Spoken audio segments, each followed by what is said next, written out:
नमस्कार मित्रों, history research point पर आप सभी का स्वागत करता हूं। मित्रों, एनसीईआरटी हिस्ट्री क्लास 12 भारतीय इतिहास के कुछ विषय। एनसीईआरटी हिस्ट्री क्लास 12 भारतीय इतिहास के कुछ विषय, भाग 1, भाग 2, भाग 3, 3 पुस्तक है। तीनों पुस्तक का यह आप लोग का मास्टर वीडियो है। पूरा का पूरा क्लास 12 पूरा क्लास 12 को पूरी तरह से 100% इसमें मैं कंप्लीट करा रहा हूं। जो भी लोग हमारे कोर्स को ज्वाइन करना चाहते हैं, एनसीईआरटी हिस्ट्री का जो भी लोग कोर्स ज्वाइन करना चाहते हैं, वह लोग हमारे ऑफिशियल व्हाट्सएप नंबर पर मैसेज कर सकते हैं। ऑफिशियल व्हाट्सएप नंबर डिस्क्रिप्शन में दिया गया है, यहाँ पर भी शो हो रहा है। केवल 1499 रुपये का कोर्स है बीपीएससी टीजीटी पीजीटी के लिए। 1499 रुपये का कोर्स है। इसमें 6 to 12 की पूरी एनसीईआरटी हिस्ट्री का notes, hand retain notes, PPT notes, lectures video सब कुछ आप लोग को उपलब्ध मिलेगा। इसके अलावा 2500 क्वेश्चन की मास्टर टेस्ट सीरीज मिलेगी और इसके अलावा चैप्टर वाइज सारी टेस्ट सीरीज मिलेगी। तो यह मास्टर वीडियो है क्लास 12 का। और मैं सबसे बड़ी चीज ये है मित्र, जो भी लोग देख पा रहे हैं, सुन पा रहे हैं, सबसे बड़ी चीज ये है, इस वीडियो को मैं 40 से 50 मिनट के अंदर मैं इसको कंप्लीट करने की कोशिश करूंगा। 40 से 50 मिनट के अंदर इसको कंप्लीट करने की कोशिश की जाएगी, 40-50 मिनट के अंदर। और यह इसमें आपका पूरा क्लास 12 कंप्लीट रहेगा। और मैं पूरे दावे और यकीन के साथ बता दूं, दावे और यकीन के साथ बोल रहा हूं, इसमें मुझे जहां तक लग रहा है, अगर यह 40-50 मिनट का जो भी, क्योंकि मैं वीडियो अभी बनाना शुरू किया हूं, तो मुझे नहीं पता है कि कितना लंबा जाएगा, लेकिन मुझे लग रहा है अधिकतम यह 50 मिनट के अंदर मैं इसे कवर करूंगा, ठीक है। और अगर यह पूरा 50 मिनट का वीडियो, जिसमें क्लास 12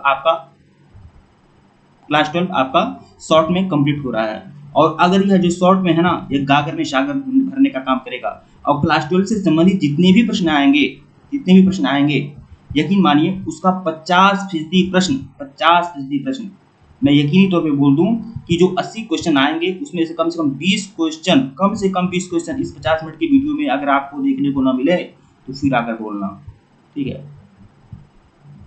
तो यहाँ पर हिस्ट्री रिसर्च पॉइंट पर आपको बेहतरीन मटेरियल देने की कोशिश की जाती है। आइए शुरुआत करते हैं। और टीआरई 3 और टीआरई 4 के लिए कोर्स ज्वाइन कर सकते हैं। हमारा ऑफिशियल व्हाट्सएप नंबर डिस्क्रिप्शन में है, यहाँ पर भी शो हो रहा है। आइए शुरुआत करते हैं। पहला चैप्टर है ईंट, मनके और अस्थियां, हड़प्पा सभ्यता से संबंधित है। बहुत जल्दी इसे कंप्लीट करेंगे, ठीक है, क्योंकि आप लोग के हाथ में है, यूट्यूब पर ऐसी फैसिलिटी है कि आप हमारे स्पीड को घटा और बढ़ा सकते हैं, तो आप अपने अनुसार सुधार कर लीजिएगा। चैप्टर का नाम है ईंट, मनके और अस्थियां, सिंधु घाटी सभ्यता से संबंधित है। वस्तुनिष्ठ प्रश्नों को देखेंगे, कुछ बहुविकल्पी प्रश्न जो काफी इंपॉर्टेंट होते हैं।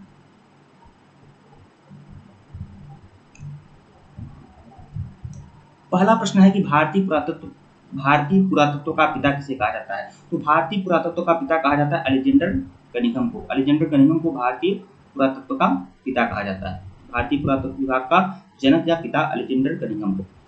दूसरा देखिएगा,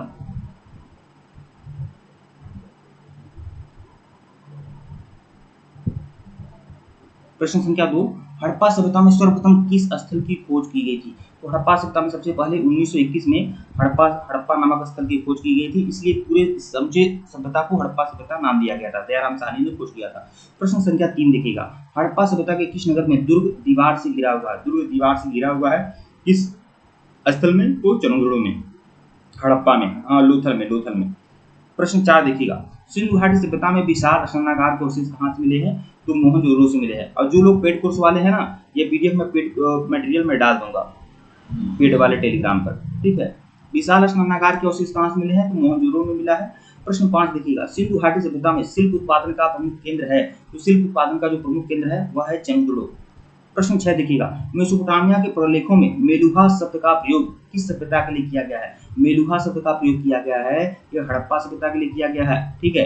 प्रश्न 7 देखिएगा, लोथल कहाँ स्थित है। लोथल गुजरात के सौराष्ट्र नामक क्षेत्र में है। विकल्प जो है आपका सही है। प्रश्न 8 देखिएगा, हड़प्पा किस नदी के किनारे है। हड़प्पा जो है रावी नदी के किनारे है। रावी नदी के किनारे हड़प्पा है। प्रश्न 9 देखिएगा, सिंधु घाटी के निवासियों को सोना कहाँ से प्राप्त होता था। सोना जो प्राप्त होता था सिंधु सभ्यता के निवासियों को कर्नाटक से मिलता था। प्रश्न 10 देखिएगा, हड़प्पा सभ्यता में बंदरगाह का प्रमाण कहाँ से मिला है। तो लोथल से मिला है। प्रश्न 11 देखिएगा, हड़प्पा सभ्यता का किस देश के साथ व्यापारी संबंध थे। तो हड़प्पा सभ्यता का किस देश के साथ व्यापारी संबंध नहीं था। मेसोपोटामिया के साथ था, बिल्कुल था। ईरान के साथ था, अफगानिस्तान के साथ भी था।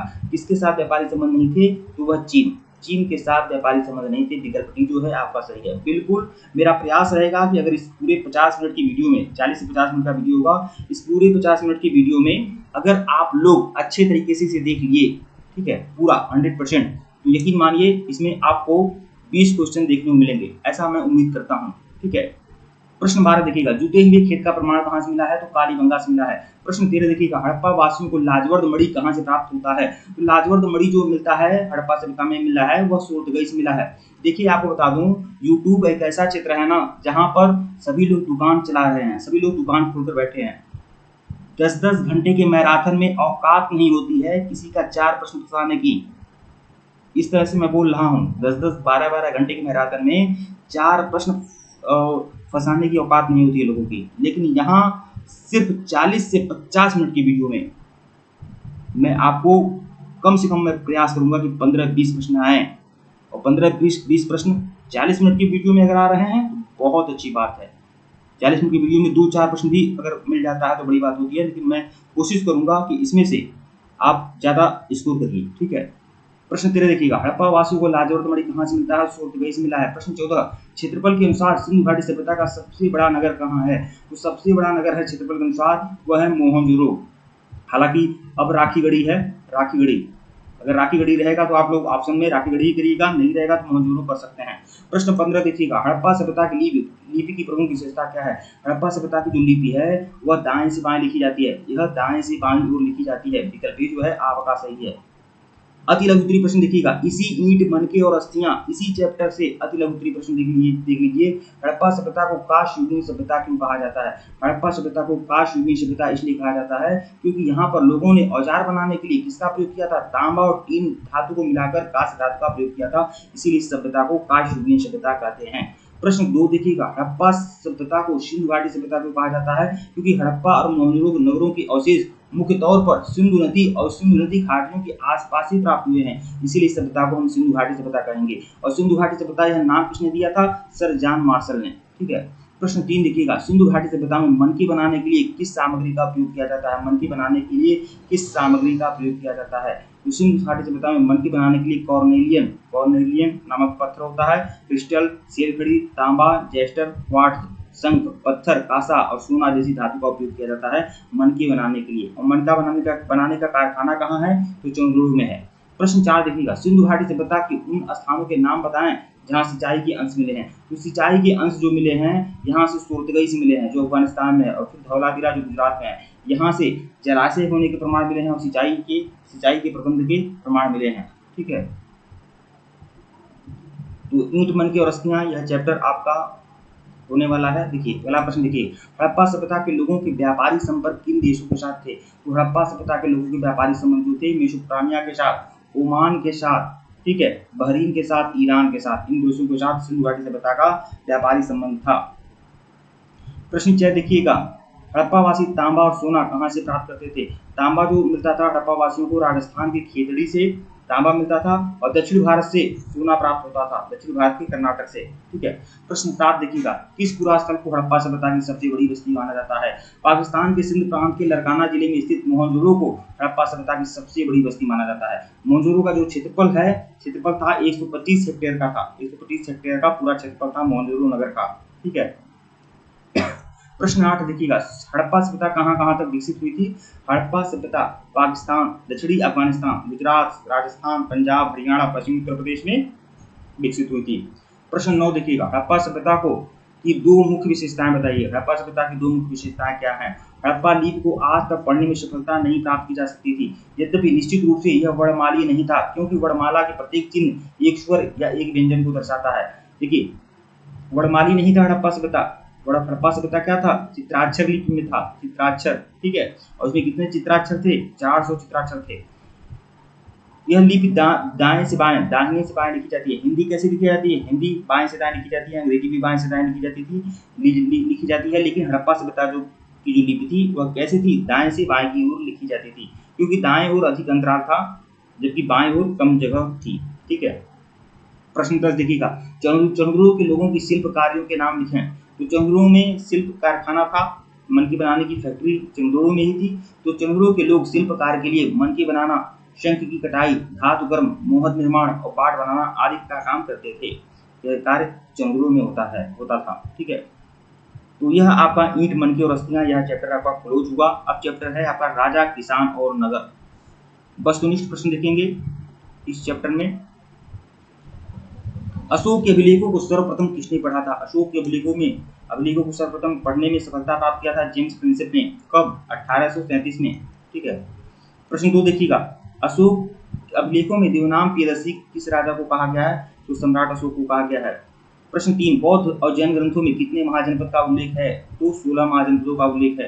प्रश्न 4, मगध महाजनपद की प्रारंभिक राजधानी कहाँ थी? तो राजगृह में थी, राजगृह। प्रश्न 5, इंडिका किसकी रचना है? तो मेगास्थनीज की रचना है इंडिका। प्रश्न 6, द्वितीय नगरीकरण के नगरों को क्या कहा जाता है? द्वितीय नगरीकरण के नगरों को कहा जाता है लौहयुगीन नगर, लौहयुगीन नगर। ठीक है, प्रश्न 7 देखिएगा।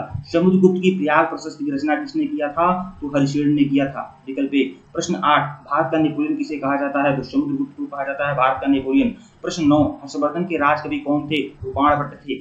प्रश्न 10, अशोक के धम्म की लिपि क्या थी? मतलब अशोक का जो शिलालेख था, स्तंभलेख था, गुहालेख था, वो किस भाषा में था? तो वह अर्धमागधी भाषा में यानी प्राकृत में था। प्रश्न 11, फूट डालकर विजय प्राप्त करने का कार्य सर्वप्रथम किसने किया था? अजातशत्रु ने किया था। अजातशत्रु ने वैशाली के राज दरबार में फूट डलवाकर वैशाली पर कब्जा कर लिया था। तो विकल्प ए जो है अजातशत्रु। प्रश्न 12, किसके अभिलेखों में भूमिदान का उल्लेख मिलता है? भूमिदान का उल्लेख प्रभावती गुप्त के अभिलेखों में मिलता है। ठीक है, जो चंद्रगुप्त विक्रमादित्य की पुत्री थी प्रभावती गुप्त, जो वाकाटक वंश से के राजकुमार से ब्याही गई थी। प्रश्न 13, प्राचीन भारत में अभिलेख की शुरुआत किस शासक ने की थी? अरे प्राचीन भारत में अभिलेख की शुरुआत किसने किया था? सम्राट अशोक ने ही किया था ना, विकल्प बी सम्राट अशोक। प्रश्न 14, मुद्रा राक्षस किसकी रचना है? मुद्रा राक्षस विशाख दत्त की रचना है, विकल्प सी। प्रश्न 15, अपने स्वयं के खर्चे से सुदर्शन झील का मरम्मत करवाने वाला शासक कौन था? रुद्रदामन। ठीक है, जो शक शासक था। अति लघुत्तरीय प्रश्न देखेंगे इसी चैप्टर से, राजा, किसान और नगर से संबंधित अति लघुत्तरीय प्रश्न। मेगास्थनीज भारत में किसके दरबार में आया था? मेगास्थनीज भारत में चंद्रगुप्त मौर्य के दरबार में आया था। बिल्कुल कह रहा हूँ, 15 से 20 प्रश्न अगर यहाँ से न आए तो फिर आप कहिएगा। ठीक है, यह हिस्ट्री रिसर्च पॉइंट का कहना है। ठीक है, बहुत सारे लोग बहुत ज्यादा नाराज हैं कि आप तो बहुत दिन से मटेरियल नहीं मिला। देखिए, मटेरियल बहुत ज्यादा मिलने से नहीं मतलब है, मटेरियल ज़्यादा मिलने से मतलब नहीं है, मटेरियल कितना सक्सेसफुल होता है, यह थोड़ी चीज़ है आप लोगों के लिए। ठीक है, प्रश्न 1 देखिएगा। मेगास्थनीज भारत में किसके दरबार में आया था? मेगास्थनीज भारत में चंद्रगुप्त मौर्य के दरबार में आया था। प्रश्न 2, पाटलिपुत्र की स्थापना किसने किया? पाटलिपुत्र की स्थापना उदयन ने किया था। प्रश्न 3, चीनी यात्री फाहियान किसके शासनकाल में भारत आया था? चीनी यात्री फाहियान जो था चंद्रगुप्त विक्रमादित्य के काल में आया था। चंद्रगुप्त सेकंड को ही चंद्रगुप्त विक्रमादित्य कहते हैं। प्रश्न 4 देखिएगा। नालंदा विश्वविद्यालय की स्थापना करने वाला शासक कुमारगुप्त। प्रश्न 5, मेगास्थनीज कौन था? मेगास्थनीज जो था यूनानी शासक सिलिकस निकेटर का राजदूत था। अगर आप लोग को लग रहा है मेरी स्पीड बहुत ज़्यादा है भाई, तो आप अपनी मेरी स्पीड घटा या बढ़ा सकते हैं। यूट्यूब में इस प्रकार की फैसिलिटी है। दाहिने किनारे पे जाइएगा, 3 डॉट बना होगा, क्लिक करेंगे तो वहाँ पर मेरी स्पीड को घटाने बढ़ाने की सुविधा है। ठीक है, प्रश्न 6, शक संवत का आरंभ किसने किया था? शक संवत का आरंभ किया था कनिष्क ने। ठीक है, प्रश्न 7, तक्षशिला विश्वविद्यालय वर्तमान किस देश में है? तक्षशिला विश्वविद्यालय वर्तमान पाकिस्तान में स्थित है, पाकिस्तान में है। ठीक है, प्रश्न 8 देखिएगा। भूमिदान अभिलेख चंद्रगुप्त विक्रमादित्य की किस पुत्री के नाम से मिलना है? भूमिदान अभिलेख जो है चंद्रगुप्त विक्रमादित्य की पुत्री थी प्रभावती गुप्त, उसके नाम से है। प्रश्न 9, किन शासकों ने अपने नाम के पहले देवपुत्र की उपाधि धारण की थी? तो कुषाण शासकों ने अपने नाम के पहले देवपुत्र की उपाधि लगाया था। प्रश्न 10, हर्षिल द्वारा रचित प्रयाग प्रशस्ति किस भाषा में लिखा गया है? हर्षिल द्वारा रचित प्रयाग प्रशस्ति की भाषा क्या है? संस्कृत भाषा है। ठीक है, प्रश्न अध्याय 3, अब ये तीसरा अध्याय है, इसका चैप्टर का नाम है बंधुत्व, जाति एवं वर्ग। इस चैप्टर को बहुत ही अच्छे तरीके से देखेंगे।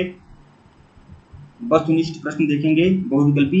संस्कृत ग्रंथों में कुल शब्द का प्रयोग किसके लिए किया गया है? कुल शब्द का मतलब होता है परिवार, विकल्प ए जो है आपका सही है। प्रश्न 2, महाभारत की रचना किसने किया था? महाभारत की रचना किया था वेदव्यास ऋषि ने। प्रश्न 3, महाभारत का युद्ध कुरुक्षेत्र में कितने दिन तक चला था? 18 दिन तक। प्रश्न 4, महाभारत कालीन समाज का स्वरूप कैसा था? पितृसत्तात्मक था। प्रश्न 5, मनुस्मृति में कितने प्रकार के विवाहों का उल्लेख है? तो 8 प्रकार के विवाहों का उल्लेख है। जो मैं घेर दे रहा हूँ वही सही है, 8 प्रकार के विवाहों का उल्लेख है। प्रश्न 6, दुर्योधन की मां का नाम क्या था? तो गांधारी था। प्रश्न 7, मानव के संपूर्ण जीवन को कितने भागों में बांटा गया है? तो ब्रह्मचर्य, गृहस्थ, वानप्रस्थ, संन्यास, विकल्प बी 4 भागों में बांटा गया है। प्रश्न 8, महाभारत की रचना किस भाषा में की गई है? संस्कृत भाषा में की गई है। प्रश्न 9, पुराणों की संख्या कितनी है? पुराणों की संख्या जो है 18 है। प्रश्न 10, महाभारत का फारसी अनुवाद का नाम क्या है? रजमनामा। एकदम घोल कर पिला दूंगा, चटा दूंगा आप लोग को, एक एक पॉइंट, एक एक तथ्य ध्यान रखिएगा आप लोग। यहाँ दुकानदारी नहीं चल रही है जैसे बाकी लोग चला रहे हैं, इसीलिए दिन भर में 10 वीडियो अपलोड कर देते हैं, और वही आप लोग चाहते हैं, फालतू के बहुत सारे मटेरियल हो लेकिन कोई मटेरियल सक्सेसफुल ना हो। ठीक है, तो अगर आप लोग, मैं एक तरह से बोल रहा हूँ, लास्ट टाइम से रिवीजन कर लेंगे, फायदे में रहेंगे आप। ठीक है, प्रश्न 11, मृच्छकटिकम के लेखक कौन है? तो मृच्छकटिकम के लेखक सुश्रुत हैं। अति लघु उत्तरीय प्रश्न देखिएगा, महाकाव्य से आप क्या समझते हैं? एक लंबी कविता जिसमें किसी नायक और राष्ट्र के जीवन उपलब्धियों का विशद वर्णन हो, जैसे महाभारत। गोत्र को परिभाषित करिए, गोत्र क्या है? गोत्र प्राचीन मानव समाज द्वारा बनवाए गए रीति रिवाज का हिस्सा है जो निश्चित करता है कि एक व्यक्ति किस पूर्वज की संतान है। ठीक है, गोत्र में यही निश्चित हो जाता है। ठीक है, क्योंकि गोत्र जो होते हैं ऋषियों के नाम से होते हैं। प्रश्न 3, स्त्री धन से आप क्या समझते हैं? विवाह के समय स्त्री को प्राप्त उपहार स्वरूप धन को स्त्री धन कहा जाता है। यह दहेज से भिन्न होता है क्योंकि दहेज वर पक्ष को दिया जाता है और स्त्री धन संपूर्ण रूप से स्त्री का अधिकार होता है। जैसे हमारे विवाह के समय अगर लड़की को कोई गहना दिया जा रहा है, कपड़ा दिया जा रहा है, ये सब क्या है? स्त्री धन में ही आता है। प्रश्न 4 देखिएगा, मनुस्मृति का 2 महत्व बताएं। मनुस्मृति की 2 विशेषता, यह तत्कालीन समाज के नियमों और रीतियों का वर्णन देता है, बिल्कुल सही है। उसका प्रभाव आज भी समाज में दिखाई पड़ता है, ये भी सही है। प्रश्न 5 देखिएगा, कुल और जाति का क्या अर्थ है? संस्कृत ग्रंथों में कुल शब्द का प्रयोग होता है परिवार, परिवार को कुल कहा जाता है। ठीक है, और जाति शब्द का अर्थ बांधवों के बड़े समूह के रूप में होता है। प्रश्न 6 देखिएगा, अंतर्विवाह से क्या तात्पर्य है? अंतर्विवाह में वैवाहिक संबंध समूह के मध्य ही होते हैं। अंतर्विवाह में क्या होता है? जब समूह के अंदर ही विवाह होता है, जब एक जाति के अंदर विवाह हो जाता है, एक जाति के सदस्यों में ही विवाह होने लगता है, उसे अंतर्विवाह कहेंगे। तो अंतर्विवाह में वैवाहिक संबंध समूह के मध्य ही होते हैं। यह समूह गोत्र, कुल और जाति या फिर एक ही स्थान पर बसने वाले का हो सकता है। प्रश्न 7, नाट्य शास्त्र के लेखक कौन है? तो भरत मुनि हैं।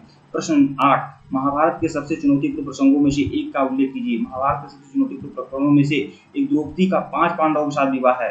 ठीक है, यह बहुपतित्व प्रथा को दिखाता है जहां एक पत्नी की कई सारे पति हैं। ठीक है, प्रश्न 9 देखिएगा, धर्मशास्त्रों के अनुसार ब्राह्मणों को के 2 आदर्श व्यवसाय का उल्लेख करें। मतलब ब्राह्मणों के 2 आदर्श व्यवसाय क्या हैं? क्या कर्तव्य है ब्राह्मणों का?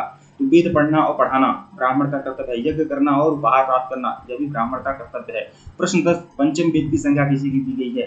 तो ऋग्वेद, यजुर्वेद, सामवेद, अथर्ववेद और पंचम वेद जो है वह आपका महाभारत है, महाभारत। ठीक है,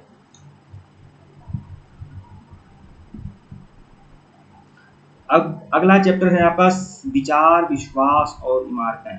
विचार, विश्वास और इमारतें, यह अध्याय 4 है। बहुत ही अच्छे तरीके से इसे भी कंप्लीट करेंगे। प्रश्न 1 देखिएगा, सांची मध्य प्रदेश के किस जिला में है? तो सांची मध्य प्रदेश के रायसेन जिला में है। प्रश्न 2 देखिएगा, महात्मा बुद्ध का जन्म कहाँ हुआ था? महात्मा बुद्ध का जन्म हुआ था कपिलवस्तु के लुम्बिनी में। ठीक है, प्रश्न 3 देखिएगा, महात्मा बुद्ध को ज्ञान की प्राप्ति कहाँ हुई थी? ज्ञान की प्राप्ति महात्मा बुद्ध को कहाँ हुई थी? तो बोध ज्ञान हुई थी। विकल्प डी जो है आपका सही है। प्रश्न 4, स्तूप किस धर्म से संबंधित है? स्तूप जो है बौद्ध धर्म से संबंधित है। प्रश्न 5, महावीर स्वामी का जन्म कहाँ हुआ था? वैशाली के कुंड ग्राम में इनका जन्म होता है, महावीर स्वामी का। प्रश्न 6, श्वेतांबर और दिगंबर का संबंध किस धर्म से है? तो जैन धर्म में 2 संप्रदाय है, श्वेतांबर और दिगंबर। प्रश्न 7, जैन धर्म के 24वें तीर्थंकर का नाम क्या है? तो 24वें तीर्थंकर का नाम है महावीर स्वामी।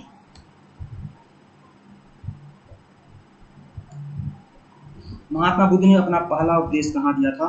तो सारनाथ में पहला उपदेश दिया था। प्रश्न 9, महात्मा बुद्ध के बचपन का नाम क्या है? तो सिद्धार्थ नाम है। प्रश्न 10, वीरशैव आंदोलन के जनक कौन थे? वीरशैव आंदोलन के जनक कौन थे? तो वीरशैव को लिंगायत भी कहते हैं। इस आंदोलन के जनक जो थे वासवन्ना थे। ठीक है, विकल्प सी। प्रश्न 11, महावीर स्वामी के बचपन का नाम? वर्धमान। प्रश्न 12, महावीर स्वामी ने पार्श्वनाथ के सिद्धांतों में कौन सा नया सिद्धांत जोड़ा था? तो इन्होंने जोड़ा था ब्रह्मचर्य इन्होंने जोड़ा था अलग से, महावीर स्वामी ने।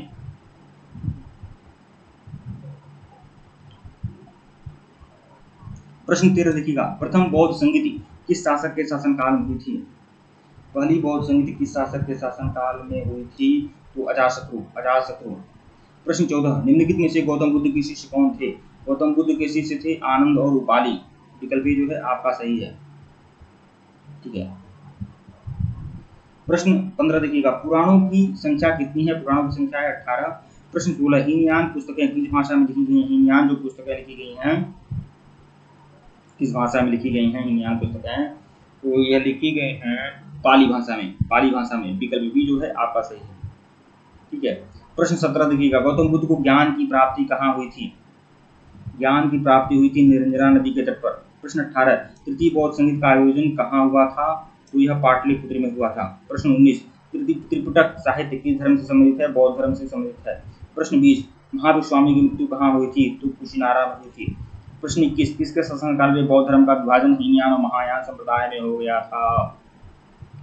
किसके शासनकाल में? तो कनिष्क के शासनकाल में। ठीक है।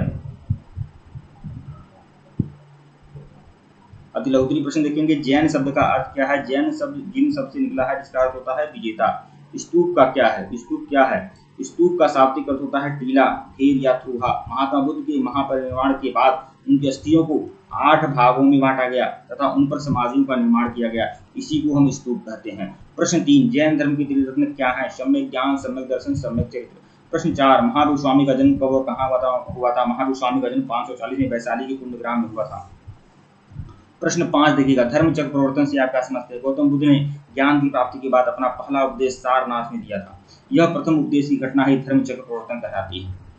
प्रश्न 6 देखिएगा, सांची के स्तूप की खोज। सांची के स्तूप की खोज 1818 में जनरल टेलर ने किया था। सांची के स्तूप की खोज कब हुआ था? तो 1818 में हुआ था। किसने किया था सांची के स्तूप की खोज? तो टेलर ने किया था। कहाँ है सांची का स्तूप? मध्य प्रदेश में है, मध्य प्रदेश के रायसेन जिला में। ठीक है।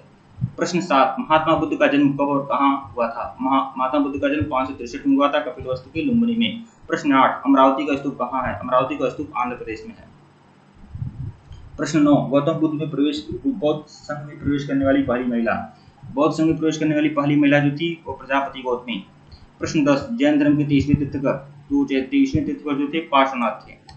ठीक है। प्रश्न 11 जैन धर्म के प्रथम तीर्थंकर कौन थे? तो ऋषभदेव थे। प्रश्न 12 चतुर्थ बौद्ध संगीत के अध्यक्ष कौन थे? वसुमित्र। और देखिए चतुर्थ बौद्ध संगीत के अध्यक्ष थे वसुमित्र। उपाध्यक्ष कौन थे? अशोघोष थे। ठीक है।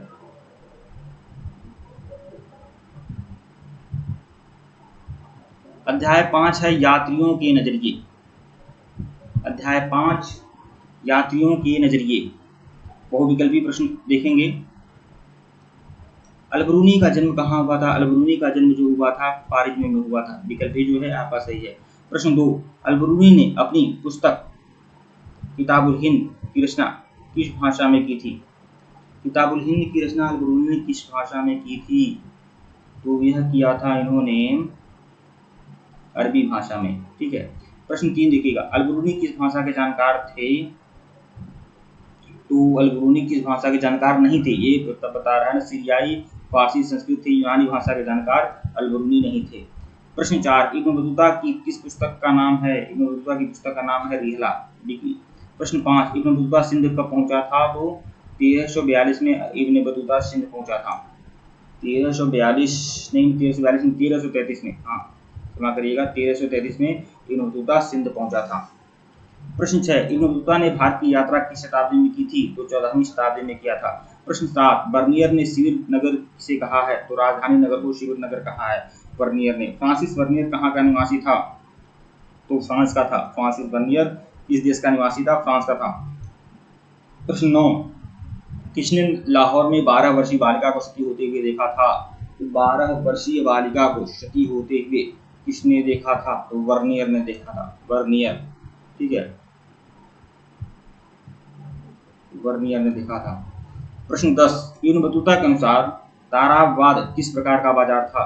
तो यह गाने वाले व्यक्तियों का बाजार था, ताराबवाद। विकल्प डी जो है आपका सही है। प्रश्न 11 किस यात्री को मध्ययुगीन यात्रियों का सरताज कहा जाता है? तो मार्को पोलो को, मार्को पोलो। और यात्रियों का राजकुमार किसे कहा जाता है? तो हिंसा को कहा जाता है। प्रश्न 12 किस विदेशी यात्री ने भारतीय अध्ययन संबंधी बाधाओं का वर्णन किया है? तो अलबरूनी ने। विकल्प ए जो है सही है आपका। प्रश्न 13 किस विदेशी यात्री ने भारत के डाक प्रणाली और संचार व्यवस्था का वर्णन किया है? तो इब्न बतूता ने। बी जो है आपका सही है। प्रश्न 14 देखिएगा, इब्न बतूता ने राजदूत के रूप में किस देश की यात्रा की? तो चीन की यात्रा किया था। प्रश्न 15 उलू डाक व्यवस्था में किसका प्रयोग किया गया है? तो घोड़े का प्रयोग किया गया है उलू डाक व्यवस्था में। अब अति लघु उत्तरीय प्रश्न देखेंगे। अल-बरूनी ने किस पुस्तक की रचना की? अल-बरूनी ने किताबुल हिंद नामक पुस्तक की रचना किया था अल-बरूनी ने। प्रश्न 2, इब्न बतूता कहाँ का निवासी था? इब्न बतूता जो था मोरक्को का निवासी था इब्न बतूता। प्रश्न 3, मोहम्मद बिन तुगलक ने इब्न बतूता को कहाँ का काजी नियुक्त किया? मोहम्मद बिन तुगलक ने इब्न बतूता को दिल्ली का काजी नियुक्त किया था। मोहम्मद बिन तुगलक ने इब्न बतूता को दिल्ली का काजी नियुक्त किया था। प्रश्न 4, इब्न बतूता किसके शासनकाल में भारत आया था? इब्न बतूता मोहम्मद बिन तुगलक के शासनकाल में भारत आया था। प्रश्न 5, अल-बरूनी किसके साथ भारत आया था? अल-बरूनी मोहम्मद गजनवी के साथ भारत आया था। प्रश्न 6, जॉन बैप्टिस्ट ट्रेवेनियर पेशे से क्या था?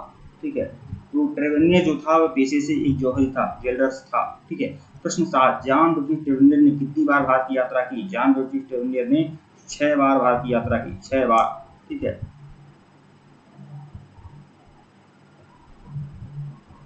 प्रश्न 8 देखिएगा, travel in the Mughal empire किसकी पुस्तक है? तो travel in the Mughal empire जो है फ्रांसिस फर्नियर की पुस्तक है। प्रश्न 9, इब्न बतूता के अनुसार भारत में कितने प्रकार की फसलों की खेती की जाती है? इब्न बतूता के अनुसार भारत में 2 प्रकार की फसलों की खेती की जाती है, रबी फसल और खरीफ फसल।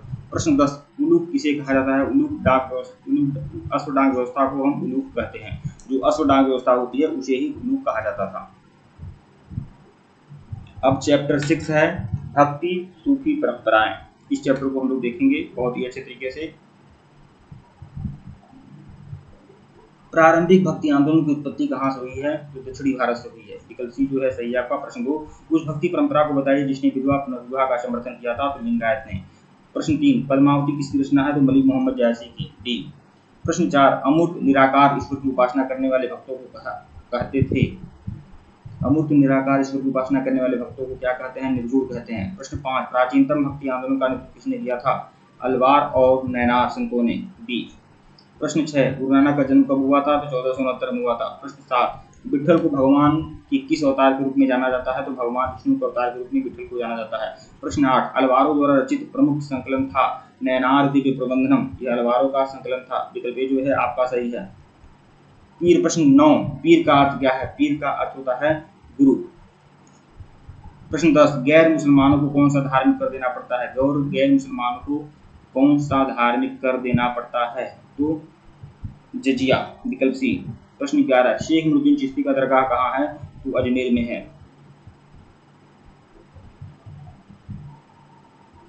प्रश्न 12, शेख निजामुद्दीन औलिया का दरगाह कहाँ है? शेख निजामुद्दीन औलिया का दरगाह जो है दिल्ली में है। प्रश्न 13, कबीर के दोहे कहाँ संकलित हैं? कबीर दास के जो दोहे हैं वह गुरु ग्रंथ साहिब में हैं। प्रश्न 14, असम में भक्ति आंदोलन का प्रचार प्रसार किसने किया है? तो शंकरदेव ने किया है। प्रश्न 15, मीराबाई का संबंध किस राज्य से है? तो यह राजस्थान से है मीराबाई का संबंध। अति लघु उत्तरीय प्रश्न देखेंगे इसी चैप्टर का। अति लघु उत्तरीय प्रश्न, सगुण भक्ति परंपरा क्या है? शिव, विष्णु तथा उनके अवतार और देवियों की आराधना की जाती है। मतलब इसमें देवी देवताओं की जो आराधना की जाती है इसे सगुण भक्ति परंपरा कहेंगे। प्रश्न 2, निर्गुण भक्ति परंपरा क्या है? निर्गुण भक्ति परंपरा में अमूर्त निराकार ईश्वर की उपासना की जाती है। प्रश्न 3, सर्वप्रथम भक्ति आंदोलन को शुरू करने वाले कौन थे? तो सर्वप्रथम भक्ति आंदोलन को शुरू करने वाले थे अलवार और नैनार संत। प्रश्न 4, किस तमिल ग्रंथ को तमिल वेद कहा जाता है? तो नैनार दिव्य प्रबंधनम को। नैनार दिव्य प्रबंधनम को तमिल वेद कहा जाता है। नैनार दिव्य प्रबंधनम को तमिल वेद कहा जाता है। प्रश्न 5, 2 भक्ति संतों के नाम बताइए? तो अंडाल और कराईकल अमैयार। अंडाल और कराईकल अमैयार 2 प्रसिद्ध भक्ति संत हैं, महिला संत हैं। प्रश्न 6, भक्ति के निर्गुण धारा के 2 संतों के नाम बताइए? कबीर और नानक। प्रश्न 7, भक्ति आंदोलन के प्रवर्तक कौन थे? रामानुजाचार्य। प्रश्न 8, चिश्ती संप्रदाय की भारत में स्थापना किसने किया था? शेख मुहिउद्दीन चिश्ती ने। ठीक है। प्रश्न 9, खानका क्या है? सूफी संतों के निवास स्थान को हम खानका कहते हैं। प्रश्न 10, खालसा पंथ की नींव किसने डाली थी? तो सिखों के 5 प्रतीक हैं। खालसा पंथ की नींव डाली थी गुरु गोविंद सिंह ने। ठीक है, खालसा पंथ की नींव। और सिखों के 5 प्रतीक कौन से हैं? केश, कृपाण, कंघा, कच्छा और लोहा, लोहे का कड़ा। ठीक है, यह सिखों के 5 ककार हैं।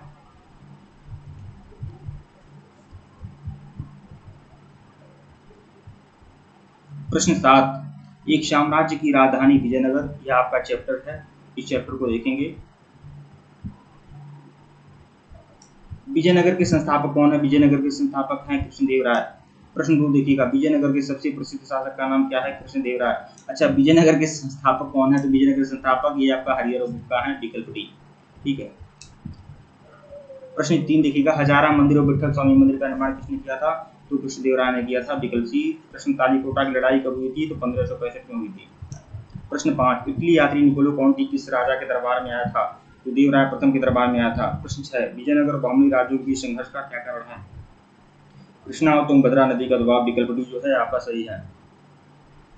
प्रश्न 7, विजयनगर राज्य की स्थापना कब हुई थी? 1336। प्रश्न 8, सालू वंश के स्थापक कौन थे? सालू वंश के संस्थापक जो थे शालू नरसिंह। प्रश्न 9, तुलु वंश के संस्थापक कौन थे? तुलु वंश के संस्थापक थे वीर नरसिंह।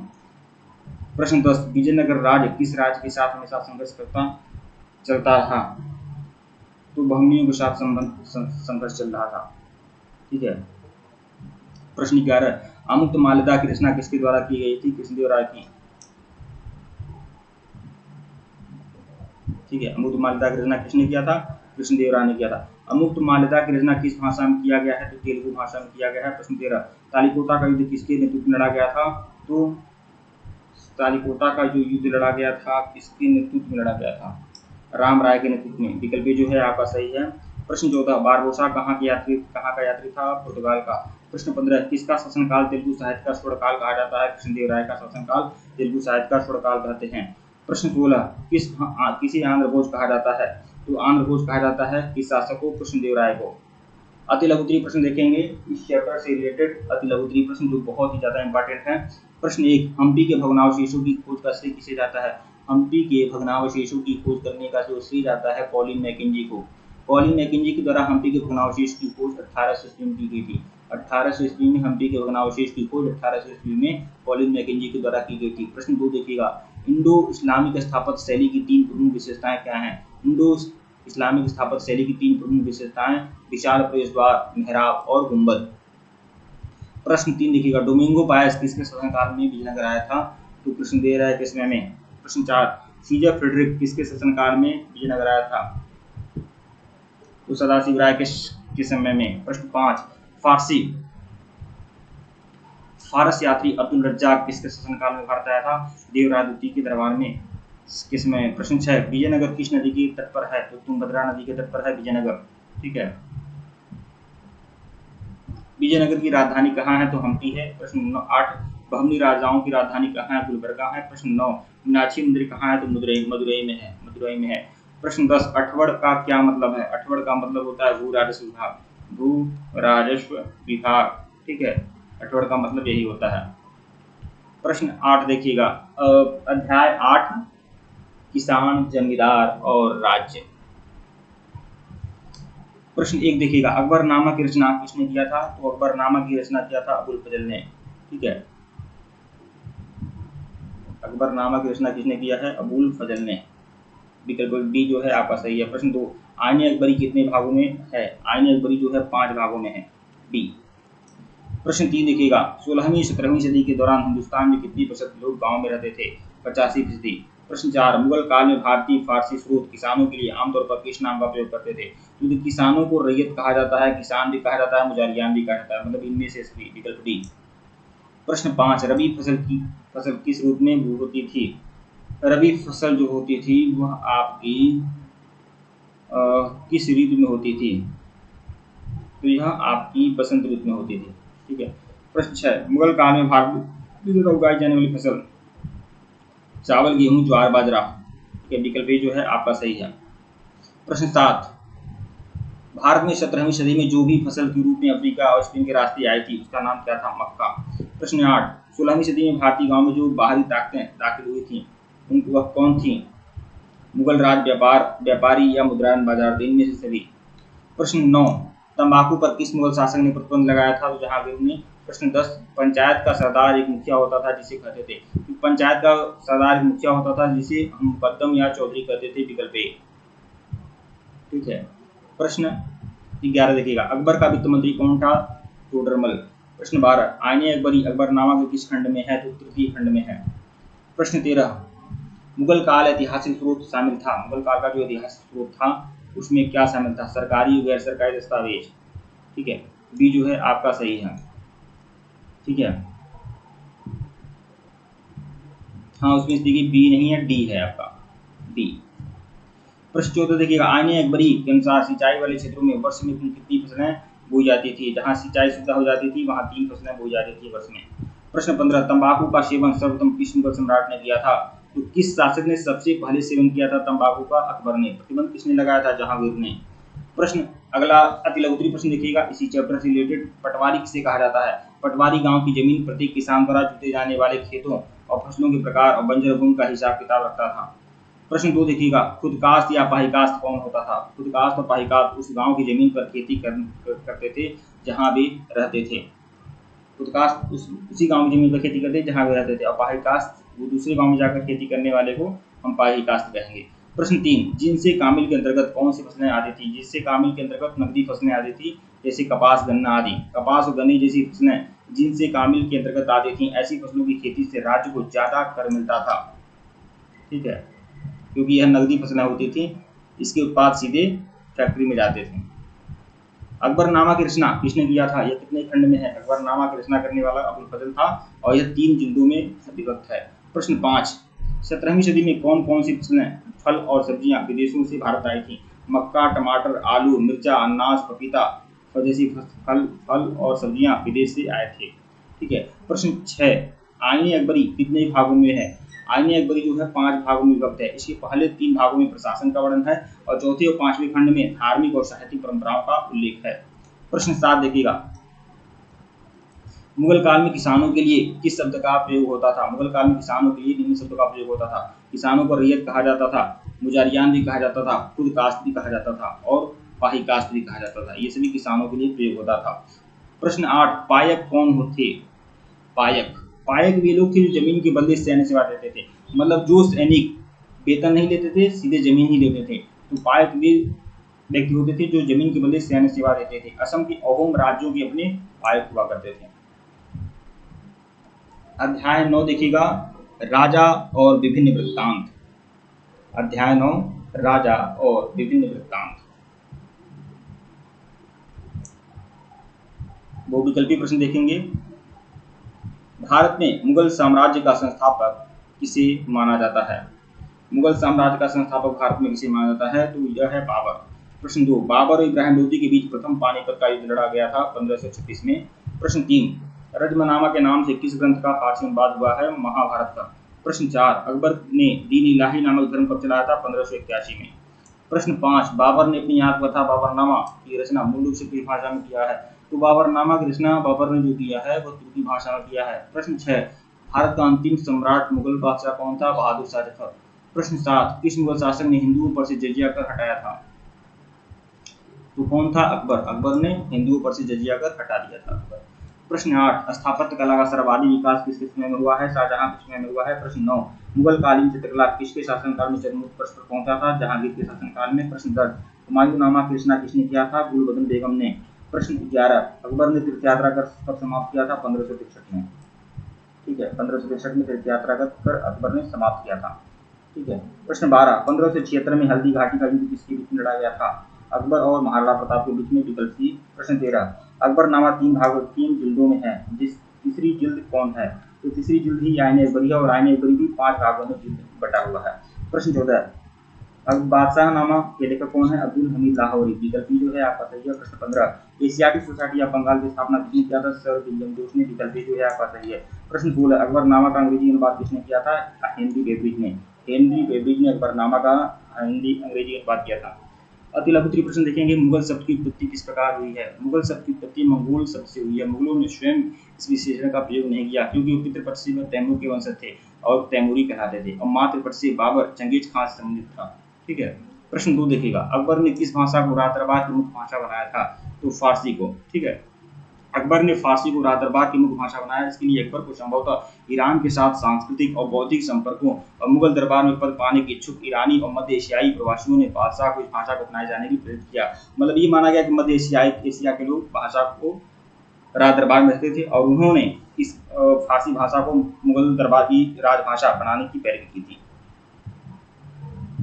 प्रश्न 3 देखिएगा, 2 संस्कृत ग्रंथों के नाम बताइए जिसका मुगल काल में फारसी अनुवाद हुआ था? रामायण और महाभारत का। फारसी अनुवाद होने के पश्चात महाभारत का नाम क्या हुआ? रजमनामा। प्रश्न 4 देखिएगा, सुलेखन की नस्तलीक शैली क्या थी? नस्तलीक अकबर की मनपसंद शैली थी। यह एक ऐसी सरल शैली थी जिसे लंबे, सपाट, प्रभावी ढंग से लिखा जाता था। इसे लिखने के लिए सरकंडे की 5 से 10 मिलीमीटर की नोक वाली एक कलम और स्याही का प्रयोग किया जाता था। सामान्यतः कलम की नोक के बीच छोटा सा चिरा भी लगा दिया जाता था ताकि स्याही को आसानी से उसको खाया जा सके। प्रश्न 5 देखिएगा, अकबर द्वारा अपनाया गया सुलह की नीति की से आप क्या समझते हैं? आप जानते हैं सुलह एक ऐसा नीति था जिसमें विभिन्न संप्रदाय के लोग आपस में मिलते थे। अकबर ने अपने विशाल साम्राज्य में एकता और शांति स्थापित करने के लिए सुलह की नीति अपनाई थी। अकबर ने अपने सभी अधिकारियों और प्रशासन में सुलह की नीति अपनाने का निर्देश दिया था और साम्राज्य के सभी संप्रदाय के लोगों के साथ आपसी भाईचारे और प्रेम भाव का व्यवहार करने का आदेश दिया था। प्रश्न 6, सबसे महान मुगल सम्राट कौन था? जलालुद्दीन अकबर, ठीक है, जो 1556 में गद्दी पर बैठता है और 1605 में इसकी डेथ हो जाती है। तो वो सबसे महान शासक था क्योंकि उसने न केवल साम्राज्य का विस्तार किया बल्कि उसे सुदृढ़ और समृद्ध भी बनाया। इन्होंने अपने साम्राज्य की सीमाओं का विस्तार हिंदुकुश पर्वत तक करने में सफल रहा। प्रश्न 7, भारत में मुगल राजवंश का अंत किस प्रकार हुआ? 1707 में औरंगजेब की मृत्यु के बाद मुगल साम्राज्य की केंद्रीय शक्ति कम हो गई, अतः विशाल मुगल साम्राज्य के स्थान पर कई क्षेत्रीय शक्तियां भी उभर कर आईं, लेकिन फिर भी सांकेतिक रूप से मुगल शासन की प्रतिष्ठा बनी रही। 1857 में अंतिम मुगल बादशाह था बहादुर शाह जफर और उसका भी अंत हो गया। प्रश्न 8, मनसबदारी प्रथा से आप क्या समझते हैं? मनसबदारी फारसी भाषा के मनसब शब्द से बना है जिसका मतलब होता है पद या ओहदा। जिस व्यक्ति को सम्राट द्वारा यह पद दिया जाता था उसे मनसबदार कहा जाता था, ठीक है। और अकबर ने मनसबदारी व्यवस्था की शुरुआत की थी।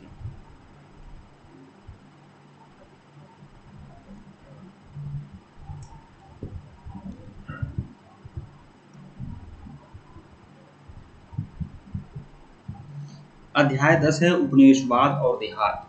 इस चैप्टर को बहुत ही अच्छे तरीके से देखेंगे, उपनिवेशवाद और देहात, ठीक है। भारत में औपनिवेशिक शासन व्यवस्था सर्वप्रथम कहाँ स्थापित हुई थी? औपनिवेशिक शासन व्यवस्था भारत में जो स्थापित हुई थी बंगाल में। प्रश्न 2, 1793 में जब बंगाल में अस्तमरारी बंदोबस्त लागू किया गया उस समय बंगाल का गवर्नर कौन था? तो वह कौन था गवर्नर? Lord Cornwallis. प्रश्न 3, जोतदार कौन होते थे? जोतदार होते थे गांव का मुखिया। प्रश्न 4, 5वीं रिपोर्ट ब्रिटिश संसद में कब पेश किया गया था? देखिए, जोतदार जो होते थे धनवान किसानों को ही जोतदार कहा जाता था। बी जो है ऑप्शन सही है। प्रश्न 4, 5वीं रिपोर्ट ब्रिटिश संसद में कब पेश किया गया था? तो वह 1813 में, ठीक है, विकल्प सी। प्रश्न 5, कलकत्ता में स्थित अलीपुर चिड़ियाघर की स्थापना किसने किया था? फ्रांसिस बुकानन ने। और फ्रांसिस बुकानन कौन थे? तो फ्रांसिस बुकानन पेशे से क्या थे? चिकित्सक थे। प्रश्न 7 देखिएगा, ये जो है आपका सही है। प्रश्न 7, पहाड़िया जनजाति के जीवन के प्रतीक के रूप में किसे माना जाता है? तो पहाड़िया जनजाति का जो प्रतीक चिन्ह था वह था कुदाल, ठीक है। और संथालों का प्रतीक चिन्ह क्या था? हल था। प्रश्न 8, गुंजरिया पर्वत क्या है? गुंजरिया क्या है? तो गुंजरिया जो है आपका एक पर्वत है। प्रश्न 9, किस विद्रोह के परिणाम के रूप में संथाल परगना का निर्माण हुआ था? तो संथाल विद्रोह के परिणाम स्वरूप संथाल परगना का निर्माण होता है। प्रश्न 10, संथाल विद्रोह कब हुआ था? 1855 में। प्रश्न 11, मैनचेस्टर कॉटन कंपनी का स्थापना कब हुआ था? तो 1859 में। 1859 में मैनचेस्टर कॉटन कंपनी की स्थापना हुई थी, ठीक है। प्रश्न 12, दक्कन दंगा आयोग द्वारा प्रस्तुत रिपोर्ट ब्रिटिश संसद में कब पेश किया गया था? तो दक्कन दंगा आयोग यह रिपोर्ट ब्रिटिश संसद में पेश किया गया था 1878 में। प्रश्न 13, दामिन एकोह क्या है? दामिन एकोह जो है यह आपका संथालों की भूमि को दामिन एकोह कहा जाता है। अब अति लघुत्तरीय प्रश्न देखेंगे। उपनिवेशवाद से आप क्या समझते हैं? उपनिवेशवाद एक ऐसी प्रक्रिया है जिसके अंतर्गत औपनिवेशिक राष्ट्र उपनिवेश के आर्थिक, प्राकृतिक और मानवीय संसाधनों का प्रयोग अपने हितों के लिए करता है और अपने उद्देश्यों की पूर्ति के लिए इस राष्ट्र पर अपना नियंत्रण स्थापित करता है। प्रश्न 2, हल और कुदाल के बीच संघर्ष का क्या असर है? संथाल और पहाड़ियों के बीच लड़ाई, हल और कुदाल। प्रश्न 3, बेनामी शब्द का शाब्दिक अर्थ क्या है? बेनामी का मतलब होता है गुमनाम। प्रश्न 4, अमला कौन था? राजस्व इकट्ठा करने के समय जमींदार का एक अधिकारी जिसे आमतौर पर अमला कहा जाता था। तो जो राजस्व इकट्ठा करने वाला अधिकारी होता था उसे ही अमला कहा जाता है। प्रश्न 5, बुकानन कौन थे? फ्रांसिस बुकानन जो थे पेशे से चिकित्सक थे और वह भारत आए थे और बंगाल चिकित्सा सेवा में 1794 से लेकर 1815 तक इन्होंने काम किया था, ठीक है। प्रश्न 6, बेसिक काल में व्हाइट और ब्लैक टाउन क्या था? व्हाइट और ब्लैक टाउन शब्द नगर संरचना में नस्लीय भेदभाव का प्रतीक था। देखिए, जो अंग्रेज हुआ करते थे वह व्हाइट टाउन में रहते थे और जो भारतीय कारीगर या मजदूर आदि होते थे वो ब्लैक टाउन में रहते थे, ठीक है। प्रश्न 7, बंबई दक्कन में ब्रिटिश द्वारा लागू की गई राजस्व प्रणाली का नाम क्या था? नाम बताइए। तो अंग्रेज सरकार द्वारा बम्बई दक्कन में लागू की जो राजस्व प्रणाली है वह आपका रैयतवाड़ी व्यवस्था था। मतलब मद्रास प्रेसिडेंसी में और बम्बई प्रेसिडेंसी में रैयतवाड़ी व्यवस्था को ही लागू किया गया था। प्रश्न 8, बंगाल के स्थायी बंदोबस्त की कोई दो विशेषता बताइए। तो जमींदारों द्वारा लगान वसूली के साथ साथ भूस्वामी का अधिकार भी प्राप्त था। ठीक है।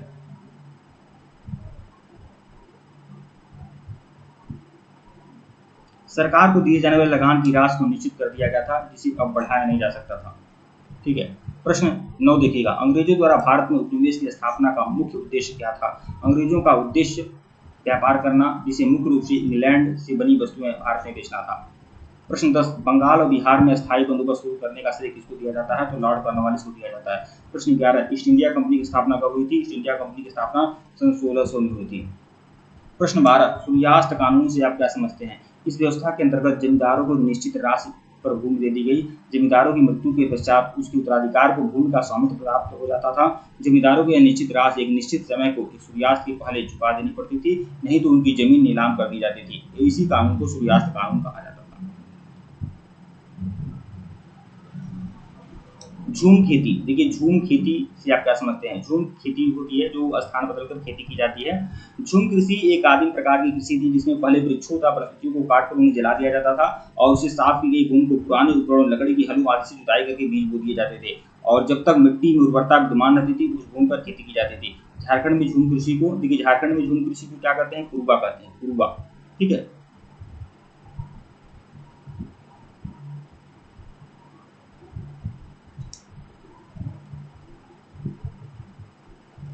प्रश्न 11, चैप्टर का नाम है चैप्टर का नाम है विद्रोह और राज। विद्रोह और राज, इस चैप्टर का नाम क्या है, विद्रोह और राज।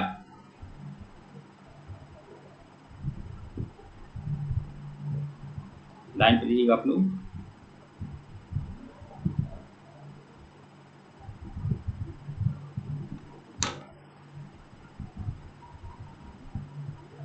चैप्टर का नाम है विद्रोही और राज। बहुविकल्पी प्रश्न देखेंगे इस चैप्टर से रिलेटेड। 1857 के विद्रोह के समय भारत का गवर्नर जनरल कौन था। तो लॉर्ड कैनिंग था।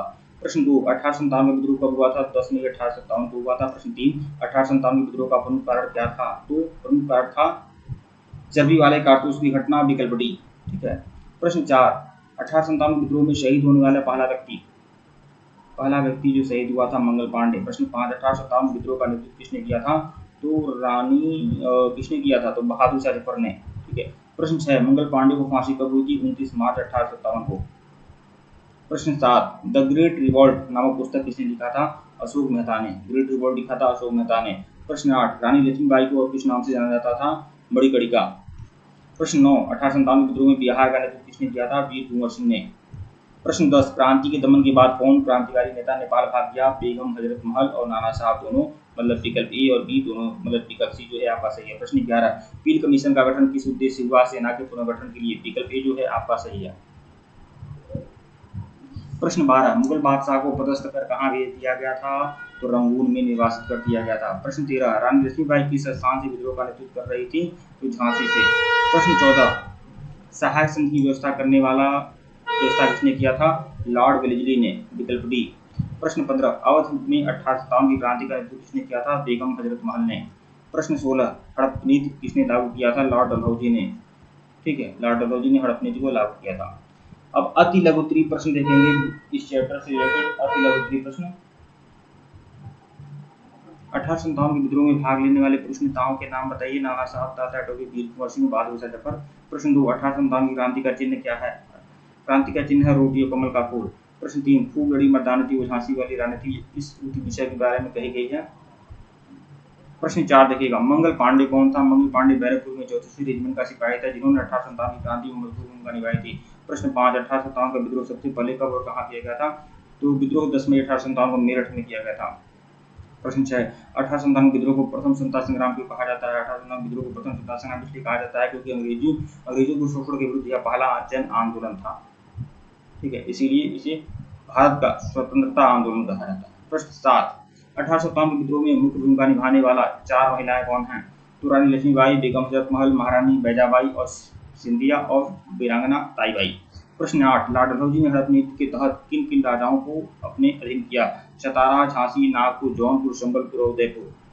प्रश्न 9 देखिएगा, अवध के अंतिम नवाब कौन थे? अवध के अंतिम नवाब थे वाजिद अली शाह, जिन्हें अंग्रेजों ने 12 लाख रुपया वार्षिक पेंशन देकर कहाँ भेजा था? कलकत्ता भेज दिया। ये अवध के अंतिम नवाब थे। प्रश्न 10, 1857 के विद्रोह के प्रमुख केंद्र नाम बताइए। 1857 के विद्रोह के प्रमुख केंद्र थे मेरठ, दिल्ली, बनारस, अवध, कानपुर और झांसी और इलाहाबाद। ये 1857 के विद्रोह के प्रमुख केंद्र थे।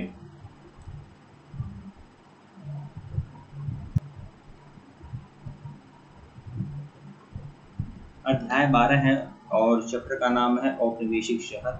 इसे हम लोग अच्छे से देखेंगे थोड़ा। 1661 ईस्वी में ब्रिटेन के राजा जॉर्ज द्वितीय को दहेज के रूप में पुर्तगाल के शासक से कौन सा शहर मिला था? तो यह मिला था बम्बई। बम्बई मिला था। ठीक है। प्रश्न 2 देखिएगा, औपनिवेशिक काल में उत्तर भारत में कौन सा अधिकारी होता था जो नगर में आंतरिक मामलों की नजर रखता था? तो वह था कोतवाल। ठीक है, बी जो है सभी सही है आपका। प्रश्न 3, गंज क्या था? छोटे स्थायी बाजारों को गंज या मंडी कहा जाता था। प्रश्न 4, ईस्ट इंडिया कंपनी के एजेंट 1639 में कहाँ बस गए थे? तो ईस्ट इंडिया कंपनी के जो एजेंट थे 1639 में मद्रास में बस गए थे। प्रश्न 5, प्लासी का युद्ध कब हुआ था? प्लासी का युद्ध जो हुआ था वो 1757 हुआ था। प्रश्न 6, अखिल भारतीय जनगणना का पहला प्रयास कब किया गया था? 1881 में। प्रश्न 7, कब से भारत में 10वीं जनगणना एक नियमित व्यवस्था बन गई थी? तो 1881 में। प्रश्न 8 देखिएगा, भारतीय रेलवे की शुरुआत कब हुई थी? भारतीय रेलवे की शुरुआत हुई थी 1853 में। बी। प्रश्न 9 देखिएगा, कलकत्ता में अंग्रेजों की किलेबंदी का नाम क्या था? तो फोर्ट विलियम नाम था। प्रश्न 10, फोर्ट जेन जॉर्ज की स्थापना कहाँ की गई थी? तो मद्रास में की गई थी। बी जो है ऑप्शन सही है आपका। प्रश्न 11, औपनिवेशिक भारत में स्टील उत्पादन कहाँ किया गया था? जमशेदपुर में। बी जो है ऑप्शन सही है। प्रश्न 12, औपनिवेशिक भारत के किस शहर में चमड़े की चीजें ऊन और ऊनी और सूती कपड़े बनते थे? तो जमशेदपुर में। जमशेदपुर नहीं है, कानपुर है। ठीक है, बी ऑप्शन सही है आपका। प्रश्न 13, अंग्रेज लोग किस मौसम की बीमारियां पैदा करने वाला मानते थे? तो किसी मौसम बीमारियां पैदा करने वाला मानते थे? गर्म मौसम को। प्रश्न 14, कलकत्ता शहर की स्थापना किसने का निर्माण कहाँ हुआ था? कोलकाता में। ठीक है, कोलकाता, गोविंदपुर, सुल्तानाती, तीनों गांवों को मिलाकर कलकत्ता बना था। डिकलपट्टी जो है आपका सही है। प्रश्न 15, लॉर्ड वेल्ली भारत का गवर्नर जनरल कब बन कराया था? 1798 में। सी। प्रश्न 16, गेटवे ऑफ इंडिया का निर्माण कब किया गया था? तो 1911 में। प्रश्न 17, ब्रिटेन की जॉर्ज पंचम और महारानी मेरी के स्वागत के लिए बनाया गया था क्या? Gateway of India. प्रश्न 18, कलकत्ता में सर्वोच्च न्यायालय की स्थापना कब हुई थी? तो कलकत्ता में सर्वोच्च न्यायालय की स्थापना हुई थी 1773 में। प्रश्न 19, कलकत्ता की जगह दिल्ली को राजधानी कब बनाया गया था? 1912 में। 20, किस वर्ष वास्को डी गामा आया था? 1498 में वास्को डी गामा आता है। कुछ अति लघु उत्तरीय प्रश्न देखेंगे। 7वीं शताब्दी में विकसित 3 शहरों के नाम बताइए जो 18वीं शताब्दी में पतनोन्मुख हो गए। तो यह सूरत, मछलीपट्टनम और ढाका। ठीक है, नए नगर कौन बने थे? कलकत्ता, मुंबई, मद्रास। प्रश्न 2 देखिएगा, बंगाल के नवाब सिराजुद्दौला ने 1756 में कहाँ आक्रमण किया था? 1756 में बंगाल के नवाब सिराजुद्दौला ने कलकत्ता पर हमला किया और अंग्रेज अधिकारियों द्वारा बनाए गए माल गोदाम पर कब्जा कर लिया। ठीक है। प्रश्न 3 देखिएगा, हिल स्टेशन के आरंभिक उद्देश्य क्या थे? हिल स्टेशनों की स्थापना का आरंभिक उद्देश्य ब्रिटिश सेना की जरूरत से जुड़ा था। ये सैनिकों को ठहराने, सीमा की निगरानी करने और शत्रु पर हमला बोलने के लिए महत्वपूर्ण स्थान थे। प्रश्न 4, अमार कथा की आत्मकथा किसकी है? विनोदिनी दासी की आत्मकथा है। यह बंगाली रंगमंच में 19वीं शताब्दी की आखिरी और 20वीं सदी के शुरुआती दशकों की जानी मानी हस्ती थी विनोदिनी दासी, और इन्होंने अमार कथा नामक पुस्तक लिखी है। प्रश्न 5, कलकत्ता की लॉटरी कमेटी क्या है? कलकत्ता की लॉटरी कमेटी लॉटरी बेचकर नगर नियोजन के लिए पैसा इकट्ठा करती थी। लॉर्ड वेलेस्ली के जाने के बाद कलकत्ता के नगर नियोजन का काम सरकार की सहायता से इसी कमेटी ने किया था। प्रश्न 6, मद्रास, कलकत्ता और मुंबई मूलतः कैसे शहर थे? मद्रास, कलकत्ता, मुंबई मूल रूप से मत्स्य ग्रहण तथा बुनाई वाले गांव थे। ठीक है। प्रश्न 7, कंपनी के एजेंट मद्रास और कलकत्ता में कब कब बसे और मुंबई एक कंपनी को कैसे प्रभावित हुई? कंपनी के एजेंट 1639 में मद्रास में, 1690 में कलकत्ता में बसे। ब्रिटेन के राजा चार्ल्स द्वितीय को दहेज के रूप में पुर्तगाल के राजा ने 1666 में बम्बई को दे दिया। ठीक है। प्रश्न 8, औपनिवेशिक काल में मुंबई, कलकत्ता, मद्रास में जनसंख्या वृद्धि के 3 कारण बताइए। ये नगर प्रशासन और सत्ता के केंद्र थे। इसमें नए भवनों और संस्थाओं का विकास हुआ था। यहाँ रोजगार के नए अवसर विकसित हुए थे। ठीक है, ये सभी है।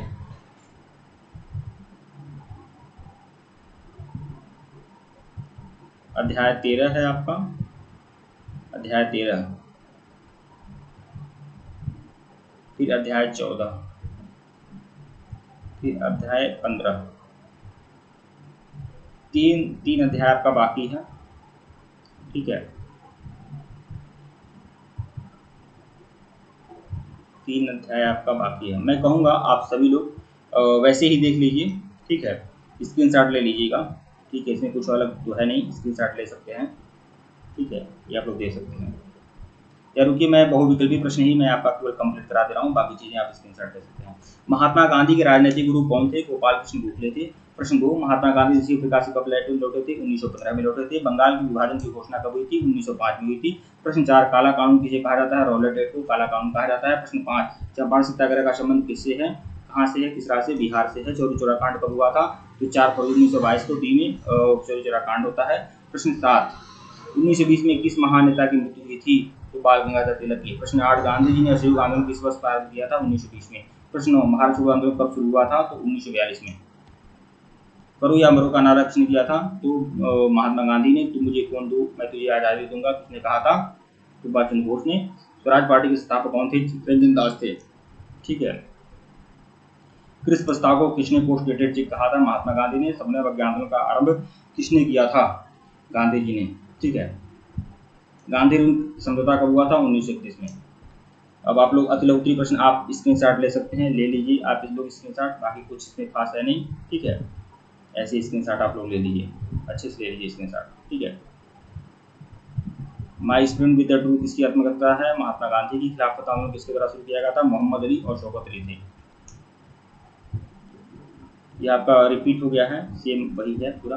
ठीक है, प्रश्न 14 देखिएगा, विभाजन को समझिएगा। 1947 के विभाजन को जिंदा बचे लोगों ने क्या कहकर कहा? तो मार्शल, मारा मारी, गोला या हुल्लड़, या इनमें सभी, ये सभी कुछ कहा था। सीमांत गांधी किसे कहा जाता है? खान अब्दुल गफ्फार खान को सीमांत गांधी कहा जाता है। बंगाल का विभाजन कब हुआ था? तो 1905 में बंगाल का विभाजन होता है। मुस्लिम लीग की स्थापना कब हुई थी? 1906 में ढाका में हुई थी। ठीक है, प्रश्न 5, मुसलमानों के लिए पृथक चुनाव क्षेत्र का प्रस्ताव कब आया था? 1909 में। प्रश्न 6, भारतीय राष्ट्रीय कांग्रेस पार्टी और मुस्लिम लीग के बीच समझौता कब हुआ था? 1916 में। हिंदू महासभा कब बनी थी? 1915 में। 1937 का जो प्रांतीय चुनाव हुआ था, 11 प्रांतों में से कितने प्रांतों में कांग्रेस की सरकार बनी थी? 7 प्रांतों में। सारी जहां से अच्छा हिंदुस्तान हमारा किसने लिखा था? मोहम्मद इकबाल ने लिखा था। मुस्लिम लीग ने पाकिस्तान का प्रस्ताव कब दिया था? 23 मार्च 1940 को। ठीक है, प्रश्न 11 देखिएगा, भारत छोड़ो आंदोलन कब से प्रारंभ हुआ था? 8 अगस्त 1942 को।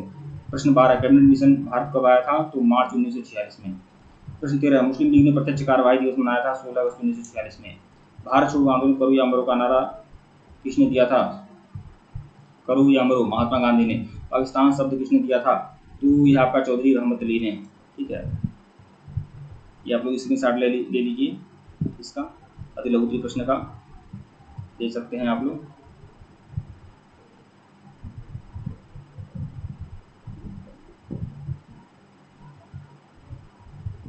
स्क्रीनशॉट ले सकते हैं, अगर आपको देखना हो इसे आप देख सकते हैं। ठीक है, संविधान का निर्माण देखेंगे। संविधान सभा के निर्माण में कितना समय लगा था? 2 वर्ष 11 माह 18 दिन। 2 वर्ष 11 माह 18 दिन, विकल्प भी जो सही है आपका। भारतीय संविधान कब लागू हुआ था? 26 जनवरी 1950 को। 26 जनवरी 1950 को, डी। संविधान सभा की बैठक कब हुई थी? कितने सदस्य थे? 210 सदस्य थे। संविधान सभा के प्रारूप समिति के अध्यक्ष कौन थी? भीमराव अम्बेडकर थे। भारतीय संविधान सभा के स्थायी अध्यक्ष कौन थे? राजेंद्र प्रसाद थे। कैबिनेट मिशन के सदस्य कौन थे? स्टेफर्ड पैथिक लॉरेंस, सभी लोग थे, इनमें से सभी। संविधान सभा के संचालन समिति कौन थे? राजेंद्र प्रसाद। भारत को कब गणतंत्र घोषित किया गया था? 26 नवंबर 1950। है नहीं तो 26 जनवरी 1950 कर सकते हैं विकल्प पे। कौन सी भारतीय महिला संविधान सभा के सदस्य? आशा मेहता भी थी, सरोजिनी नायडू भी थी, दुर्गाबाई देशमुख भी थी। मतलब इनमें से सभी। प्रश्न 10, भारत के संविधान का पिता किसे कहते हैं? तो भीमराव अम्बेडकर को। प्रश्न 11, भारतीय संविधान सभा का गठन कैबिनेट मिशन के अंतर्गत कब किया गया था? 1946 में। प्रत्यक्ष कार्यवाही दिवस मनाया जाता है 16 अगस्त 1946 को।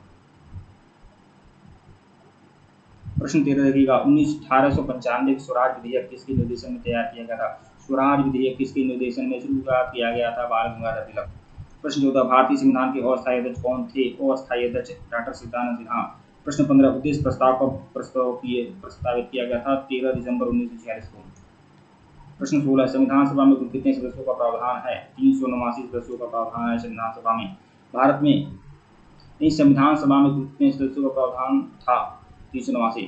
प्रश्न 17, भारत में कितनी रियासतें थी? 562 देशी रियासतें थी। किसने संवैधानिक सलाहकार पद पर नियुक्त किया गया था? बी एन राव को। ठीक है, ठीक है मित्रों, वीडियो को लाइक और चैनल को सब्सक्राइब करेगा, टेलीग्राम को बिल्कुल ज्वाइन करेगा, लिंक डिस्क्रिप्शन में दिया गया। अगर इससे पहले का वीडियो नहीं देखे हैं तो प्लेलिस्ट में जाइएगा, एनसीईआरटी हिस्ट्री मास्टर टेस्ट के नाम से प्लेलिस्ट बनी हुई है, प्लेलिस्ट में जाइए और सिर्फ वीडियो देखिएगा। और यह जो आपका यह मास्टर वीडियो है, यह एनसीईआरटी हिस्ट्री क्लास 12 भारतीय इतिहास के कुछ विषय संबंधित है। और यह आप लोग देख सकते हैं, यह आपका 40-45 मिनट का यह पूरा का पूरा वीडियो था और आप लोग के लिए काफ़ी बेनिफिशियल है। आप लोग ये जो अधिक प्रश्न है इसका स्क्रीनशॉट ले सकते हैं, देख सकते हैं आप लोग। ठीक है, ठीक है मित्रों, वीडियो को लाइक और चैनल को सब्सक्राइब करेगा, टेलीग्राम को बिल्कुल ज्वाइन करेगा, लिंक डिस्क्रिप्शन में दिया गया है। 1 घंटे का ये पूरा का पूरा वीडियो हो गया है, 1 घंटे का। ठीक है, धन्यवाद आप लोग को।